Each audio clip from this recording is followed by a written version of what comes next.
Melati kuntum, tumbuh melata, sayang merbah di pohon cemara. Assalamualaikum, ulangnya kata, saya sembah pembuka bicara. Assalamualaikum warahmatullahi wabarakatuh. Salam Malaysia Madani dan salam teknik terbang tinggi. Saya Hamizatul Aisyah binti Razman daripada kelas PM1 PPISMP ambilan Jun 2023 keluaran 2028. Alhamdulillah, bersyukur saya kehadrat Ilahi kerana diberikan peluang untuk melaksanakan tugasan 3 kursus BMMB 1134 keterampilan berbahasa iaitu penghasilan produk. Tajuk tugasan saya pada hari ini ialah halangan komunikasi dan isu dalam keterampilan berbahasa. Menurut Kamus Dewan edisi keempat, keterampilan dapat didefinisikan sebagai kecekapan atau kemampuan yang tinggi. Berbahasa pula merujuk kepada mempunyai bahasa, memakai bahasa dan bercakap dalam sesuatu bahasa. Oleh itu, keterampilan berbahasa dapat didefinisikan sebagai cara penggunaan bahasa seseorang ketika berkomunikasi sama ada dari segi kesopanan atau kehalusan berbahasa mengikut situasi dan keadaan yang sesuai. Seseorang yang cekap dalam berbahasa menunjukkan mereka mempunyai keterampilan dalam berbahasa. Sudah terang lagi bersuluh, keterampilan berbahasa ini amat penting dalam kalangan masyarakat kerana pentingnya untuk memperoleh sesuatu maklumat dan memastikan sebuah komunikasi yang berjaya. Keterampilan ketika berkomunikasi ini amat penting supaya dapat memastikan maklumat yang disampaikan berjaya diterima oleh pihak lain. Menurut Haslina Halim 2018, orang ramai beranggapan bahawa komunikasi ini merupakan perkara yang mudah untuk dilakukan. Tetapi, proses berkomunikasi itu sebenarnya amat sukar.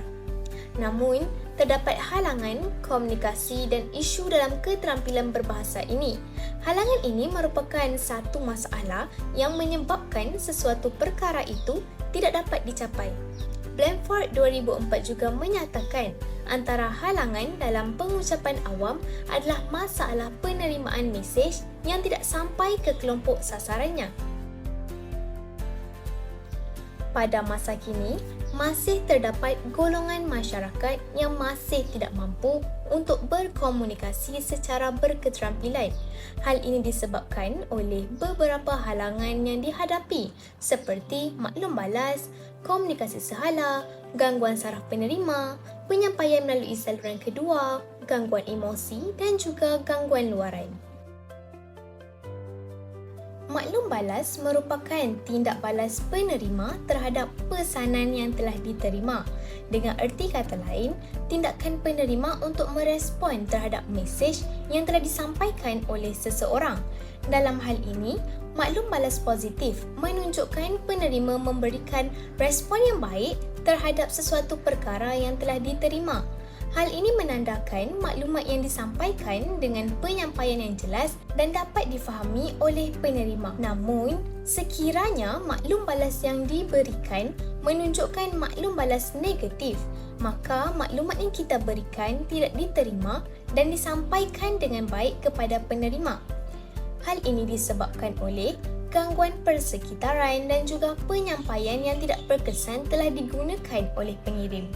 Misalnya, ketika berada dalam kelas, apabila murid bertanyakan mengenai sesuatu perkara yang berkaitan pelajaran yang telah dipelajari oleh mereka pada hari tersebut, menunjukkan bahawa mereka memberikan maklum balas yang positif kerana mereka memahami apa yang dipelajarinya. Manakala sekiranya guru bertanyakan soalan kepada muridnya untuk memberikan refleksi selepas tamat waktu pembelajaran dan murid-murid tersebut tidak dapat menjawab, menandakan tiada maklum balas yang telah ditunjukkan. Perkara ini jelas membuktikan bahawa maklum balas itu penting untuk menunjukkan keberkesanan sesuatu penyampaian itu. Oleh itu, maklum balas ini merupakan salah satu halangan dalam berkomunikasi berdasarkan aspek keterampilan berbahasa. Selain itu, komunikasi juga menjadi halangan komunikasi dalam keterampilan berbahasa. komunikasi sehala tidak memerlukan respons atau reaksi daripada penerima kerana pihak yang memberikan maklumat sahaja akan bercakap dalam keadaan ini. Kesannya, sesuatu komunikasi itu tidak dapat berjalan dengan lancar kerana tidak melibatkan kedua-dua pihak sekaligus dalam komunikasi tersebut. Komunikasi sehala ini biasanya terjadi bertujuan untuk pengirim menyampaikan maklumat melalui huraian, penjelasan atau juga penerangan kepada pendengar. Misalnya, pengucapan awam seperti forum, syarahan dan juga ceramah kepada orang ramai.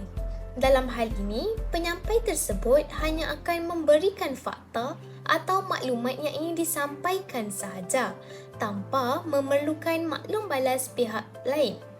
Kesannya, komunikasi tersebut tidak dapat berjalan dengan lancar. Selain itu, guru juga terdorong untuk melakukan komunikasi sehala semasa melaksanakan pengajaran dan pembelajaran iaitu PDP pada waktu dulu. Misalnya, guru mengajar tanpa meminta pendapat murid-murid ketika sedang dalam pembelajaran. Hal ini menyebabkan murid-murid tersebut tidak memahami ilmu yang dipelajarinya kerana mereka tidak dapat memberikan tumpuan yang sepenuhnya di samping tiada respon yang diberikan oleh murid-murid tersebut. Namun, pada masa kini, pengajaran berpusatkan murid lebih difokuskan iaitu melibatkan komunikasi dua hala. Natijahnya, murid-murid dapat memahami perkara yang diajar oleh guru tersebut dan tidak berasa bosan. Jelaslah di sini bahawa komunikasi sehala ini merupakan halangan berkomunikasi dalam keterampilan berbahasa. Halangan komunikasi yang seterusnya pula ialah gangguan saraf penerima. Seperti yang kita ketahui, setiap manusia yang normal mempunyai sistem saraf yang berfungsi sebagai sistem penghubung supaya dapat mengirim dan menerima informasi dalam jumlah yang besar pada sesuatu masa. Namun, sesetengah manusia juga berkemungkinan untuk mengalami masalah gangguan saraf penerima merujuk kepada kerosakan atau kelainan pada sistem sarafnya dan menjejaskan fungsi-fungsinya. Masalah ini juga boleh disebabkan oleh penyakit yang dikenali sebagai apraksia, iaitu kecelaruan pada otak dan sistem saraf yang menyebabkan seseorang individu itu tidak mampu untuk menggerakkan mulut dan lidahnya untuk menghasilkan sesuatu bunyi yang betul. Gangguan saraf ini menyebabkan penerima tidak dapat memproses maklumat yang disampaikan dengan pantas dan secara tidak langsung menyebabkan mereka tidak dapat memberikan maklum balas dengan betul.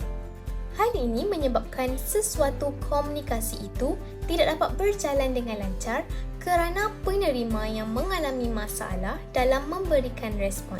Selanjutnya, masalah gangguan saraf penerima ini juga menyebabkan seseorang individu itu mengalami masalah kecacatan pada kelancarannya semasa berkomunikasi. Menurut Abdul Rahim 1995, mereka yang tidak lancar bertutur seperti orang normal dikatakan memiliki kecacatan dalam kelancaran. Oleh itu, mereka yang digolongkan dalam golongan ini termasuklah dalam golongan orang yang gagap. Kesannya, kegagapan yang dialami menyukarkan penghasilan pertuturan daripada segi kelancaran dan menyebabkan komunikasi itu tidak berjaya. Beberapa jenis gagap dikenal pasti seperti gagap pengulangan, gagap pemanjangan, gagap selaan dan juga gagap jeda iaitu senyap seketika tetapi melampaui batas normal semasa bertutur. Hal ini telah menurut Cik Rabiah Muhammad pada tahun 2017. Tidak dapat disangkal lagi, gangguan saraf penerima juga merupakan halangan komunikasi dalam keterampilan berbahasa. Penerangan saya diteruskan lagi dengan halangan yang selanjutnya, iaitu penyampaian melalui saluran yang kedua.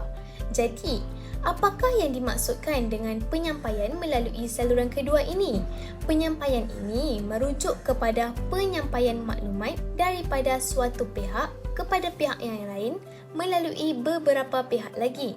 Misalnya seperti permainan radio rosak, iaitu suatu maklumat itu akan disampaikan kepada beberapa orang untuk diterima oleh penerima. Kesan daripada penyampaian ini, maklumat yang diberikan akan menimbulkan keraguan daripada segi kejelasan dan juga kebenarannya.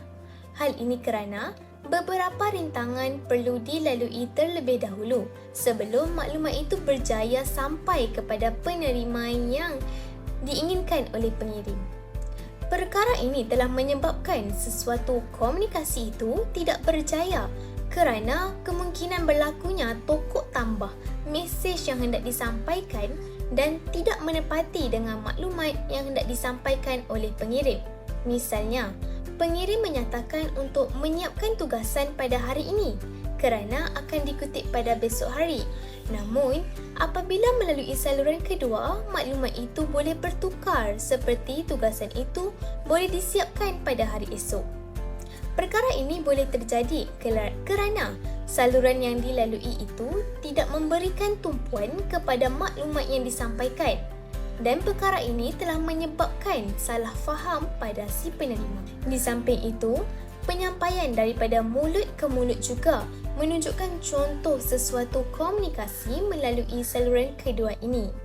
Jelaslah bahawa komunikasi yang dilaksanakan melalui saluran kedua ini tidak akan menunjukkan keberhasilan dan merupakan penghalang kepada sesebuah komunikasi yang berkesan. Seterusnya, gangguan emosi yang merupakan masalah yang telah menjadi kebiasaan dalam kalangan masyarakat juga merupakan halangan dalam berkomunikasi. Hal ini kerana mereka hanya memahami maklumat yang diterima berdasarkan perasaan yang dimilikinya pada ketika itu. Keadaan ini boleh berlaku disebabkan oleh gangguan emosi yang menyebabkan individu itu terdorong untuk melakukan sesuatu perkara mengikut perasaan mereka. Contohnya, penerima sedang berada dalam keadaan yang marah dan mengakibatkan maklum balas yang diberikan agak kasar. Hal ini kerana apabila seseorang itu berada dalam keadaan yang marah, individu tersebut tidak mampu untuk berfikir dengan waras. Mereka juga tidak dapat menerima sesuatu maklumat ketika berada dalam emosi yang tidak stabil. Dalam konteks ini, banyak perkara yang boleh mendorong kepada gangguan emosi seperti tekanan dalam hidup, kemurungan, stres bekerja maupun stres belajar. Kesannya, mereka tidak dapat menyatakan pendapat mereka dengan betul dalam sesuatu komunikasi itu kerana mereka tidak dapat memberikan tumpuan semasa sesuatu komunikasi itu sedang berlangsung. Tamsilnya, pandemik COVID-19 yang berlaku telah menyebabkan rakyat Malaysia berada dalam keadaan yang membimbangkan.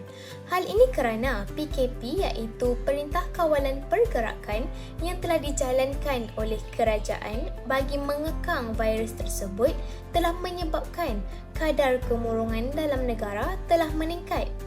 Hal ini kerana terdapat rakyat yang terpaksa dibuang kerja dan sebagainya.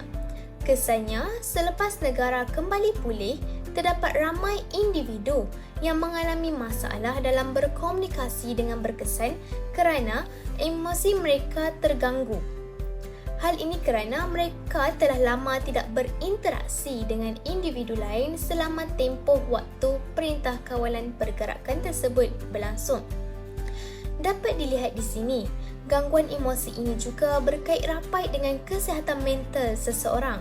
Jadi, kesihatan mental dan emosi juga mampu untuk memberikan impak terhadap keberkesanan sesuatu emosi, sesuatu komunikasi itu. Oleh itu, gangguan emosi ini juga menjadi halangan komunikasi dalam keterampilan berbahasa. Halangan yang terakhir adalah gangguan luaran. Faktor luaran yang diterima oleh penerima mesej menyukarkan mereka untuk mendengar dan memberikan respon dengan jelas ketika berkomunikasi. Tamsilnya, masalah bunyi bising yang berlaku pada persekitaran ketika sesuatu komunikasi itu sedang berlangsung. Tamsilnya, ketika berada di dalam kelas, terdapat bunyi mesin rumput yang kuat di luar kelas ketika guru sedang mengajar. Bunyi yang dihasilkan itu telah mengganggu pendengaran murid untuk memahami dan fokus terhadap maklumat yang telah disampaikan oleh guru mereka. Kesannya, mereka akan membuat andaian mereka sendiri terhadap sesuatu perkara itu yang telah diajarkan oleh guru mereka kerana mereka tidak dapat untuk mendengar dengan jelas. Selain itu, bunyi bising juga boleh mengganggu ketenteraman individu untuk berkomunikasi antara satu sama lain. Oleh itu, sesuatu komunikasi itu tidak akan berkesan kerana maklumat yang diterima akan berubah dengan mesej pengirim. Menurut Jamilah Ahmad, pada tahun 2022, gangguan seperti bunyi, pencahayaan yang kurang baik atau persekitaran yang terlalu panas atau sejuk juga boleh menjejaskan semangat dan tumpuan orang ramai yang seterusnya mengganggu komunikasi yang berkesan. Tamsilnya, ketika berada dalam suatu program, jika persekitaran yang panas menyebabkan penceramah tersebut tidak mampu untuk memberikan pengucapan mereka dengan jelas dan lancar kerana mereka terganggu dengan keadaan panas dan tidak selesa mereka ketika mereka sedang berucap. Begitu juga dengan penonton, mereka tidak dapat mendengar dengan teliti kerana mereka berada tidak selesa kerana terlalu panas dalam situasi tersebut. Selanjutnya, keadaan persekitaran yang tidak sesuai seperti kawasan yang gelap juga menyebabkan seseorang itu sukar untuk berkomunikasi antara satu sama lain. Tegaslah di sini bahawa gangguan luaran ini juga memberikan impak yang negatif terhadap penguasaan komunikasi seseorang. Ini juga merupakan halangan komunikasi dalam berketerampilan berbahasa. Kita pergi pula kepada isu dalam keterampilan berbahasa. Terdapat beberapa isu yang sedang hangat diperkatakan dalam konteks keterampilan berbahasa. Isu ini wujud kerana masih terdapat masyarakat yang berucap tanpa berketerampilan bahasa. Isu keterampilan bahasa ini meliputi isu bahasa, isu budaya dan juga isu media sosial. Isu bahasa sering dikaitkan dengan komunikasi dalam keterampilan berbahasa. Hal ini demikian kerana bahasa selalu dipandang remeh walaupun dalam komunikasi. Selain itu, bahasa juga merupakan punca sesuatu komunikasi itu tidak berkesan. Oleh sebab itu, isu bahasa ini perlu dititik beratkan, terutamanya dalam keterampilan berbahasa agar dapat mewujudkan satu komunikasi yang berkesan. Isu bahasa ini merujuk kepada penggunaan bahasa, sama ada menggunakan dialek, bahasa rojak maupun bahasa yang tidak sopan. Dalam konteks dialek, dialek ini merupakan satu bentuk bahasa yang digunakan dalam sesuatu daerah atau oleh sesuatu kelas sosial yang berbeza daripada bahasa standard. Negeri-negeri yang menggunakan dialek seperti Terengganu, Kelantan, Kedah dan sebagainya. Penggunaan dialek ini berbeza dalam aspek sebutan, kosakata, kata ganti nama dan juga tata bahasa. Jadi, penggunaan dialek dalam pengucapan akan mempengaruhi keterampilan mereka semasa berucap. Selain itu, penggunaan dialek ini akan menyebabkan mutu bahasa Melayu merosot sama ada dalam komunikasi lisan maupun tulisan. Selanjutnya, isu bahasa rojak yang sering digunakan dalam kalangan remaja. Seperti yang kita ketahui, bahasa rojak ini merupakan percakapan yang mencampurkan pelbagai bahasa dalam sesuatu pertuturan. Tamsilnya bahasa Manglish, iaitu bahasa Malaysia yang digabungkan dengan bahasa Inggeris. Contohnya, saya waiting you all dekat kafe tau. Penggunaan saya bahasa Melayu dan juga waiting iaitu bahasa Inggeris menunjukkan penggunaan bahasa rojak. Penggunaan bahasa rojak ini telah menjejaskan kualiti pengucapan seseorang kerana menunjukkan tiada kredibiliti yang diinginkan. Tambahan lagi, bahasa rojak ini akan menjejaskan kualiti dan juga taraf pendidikan negara kerana murid-murid yang terikut dengan bahasa tersebut. Bukan itu sahaja, bahasa rojak juga akan menjejaskan martabat bahasa Melayu yang sudah semestinya bahasa kebangsaan negara. Jelaslah di sini bahawa isu bahasa ini perlu diberikan penekanan supaya dapat membentuk masyarakat yang berketerampilan semasa berucap. Selanjutnya, saya akan mengupaskan tentang isu budaya. Menurut Jessica Ong Hai Liao dan Abdul Hamid Moiden tahun 2020, budaya ini berasal daripada bahasa Latin iaitu colere yang membawa maksud kehidupan manusia yang memelihara dan melakukan pelbagai tindakan. Isu budaya ini merujuk kepada komunikasi yang berlaku dalam kalangan masyarakat yang berbilang kaum, bangsa, etnik maupun bahasa. Oleh itu, kemahiran komunikasi secara silang budaya ini amat penting supaya dapat memastikan sesuatu komunikasi itu berkesan. Jika kita lihat pada masa kini, masih terdapat sesetengah golongan yang menjauhkan diri mereka dan tidak bergaul dengan masyarakat lain kerana merasakan bahasa yang digunakan oleh mereka tidak dapat difahami. Kesannya, wujud kelompok yang membeza-bezakan sesuatu kaum itu dengan bahasa yang digunakan.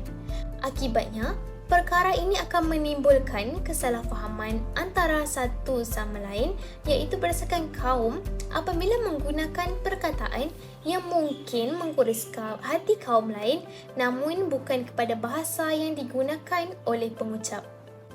Hal ini akan menjejaskan kesantunan bahasa dan keterampilan bahasa semasa berkomunikasi antara satu sama lain.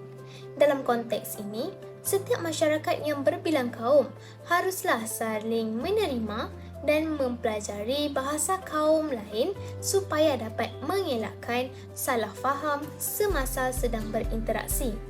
Maka, sebagai rakyat Malaysia yang hidup dalam negara yang berbilang kaum ini, kita seharusnya menghormati budaya, cara hidup termasuklah bahasa yang digunakan oleh kaum lain.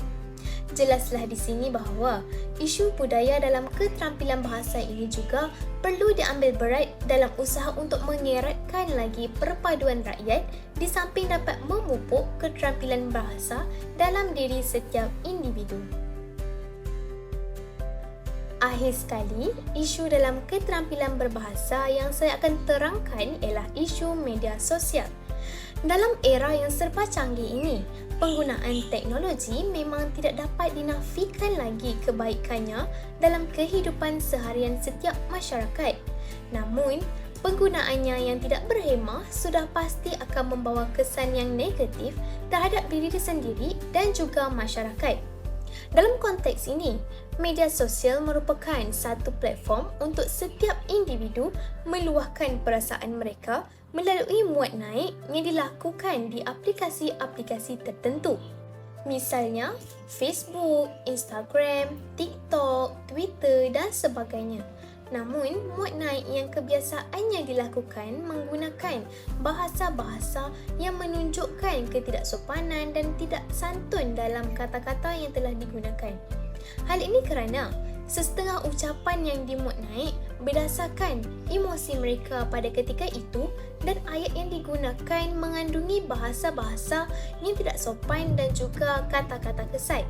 Selain itu, golongan remaja yang sering menggunakan media sosial akan terikut-ikut dengan penggunaan bahasa rojak dan juga bahasa yang tidak sopan. Menurut Kamus Dewan edisi keempat, bahasa tidak sopan boleh didefinisikan sebagai bahasa yang dituturkan secara kasar dan tidak berhemah jika diperkatakan di tempat awam. Dalam penggunaan media sosial, masyarakat menggunakan bahasa yang tidak sopan untuk menghina, mengkritik atau mencerca seseorang pada bahagian komen. Keadaan ini menunjukkan individu tersebut tidak mempunyai keterampilan bahasa dalam menggunakan ayat di media sosial. Menurut Fahmi 2017, penggunaan bahasa rojak secara berleluasa oleh stesen televisyen dan juga penerbitan akan membebankan tugas pendidik untuk memperbetulkan tata bahasa serta pemahaman bahasa Melayu dalam kalangan pelajar. Bahasa rojak ini di media sosial juga semakin meluas dan sedikit sebanyak telah mempengaruhi bahasa golongan remaja, terutamanya ketika mereka berada di sekolah. Tidak dapat disangkal lagi, isu media sosial ini merupakan isu yang perlu ditangani dengan berhemat supaya dapat membentuk generasi yang mempunyai keterampilan unggul dalam berbahasa walaupun secara maya. Sudah terang lagi bersuluh, halangan komunikasi dan isu keterampilan yang berlaku perlu dibendung dan ditangani dengan langkah yang sistematik. Ibarat menarik rambut dalam tepung, rambut tidak putus, tepung tidak berselera. Komunikasi yang berkesan dapat dijalankan sekiranya halangan-halangan tersebut dapat dibasmi hingga ke akar umbi. Selain itu, penggunaan bahasa yang kasar juga perlulah dikurangkan dalam menunjukkan keterampilan berbahasa dalam diri setiap individu itu. Tegaslah di sini, keterampilan berbahasa ini penting dalam kehidupan seharian untuk menunjukkan etika dan sifat seseorang individu yang sopan dan santun dalam tutur bicaranya. Nampaknya video ini sudah sampai di penghujungnya. Terima kasih kepada yang sudi mendengar dan menonton penghasilan produk saya ini berkaitan halangan komunikasi dan isu dalam keterampilan berbahasa. Sebelum saya mengundurkan diri, izinkan saya membacakan serangkap pantun. Dari Kedah ke Pekansari, beli suasa di Kota Tinggi. Selesai sudah, tugas diberi, di lain masa bertemu lagi. Wabillahi taufiq wa hidayah. Wassalamualaikum warahmatullahi wabarakatuh. Sekian, terima kasih.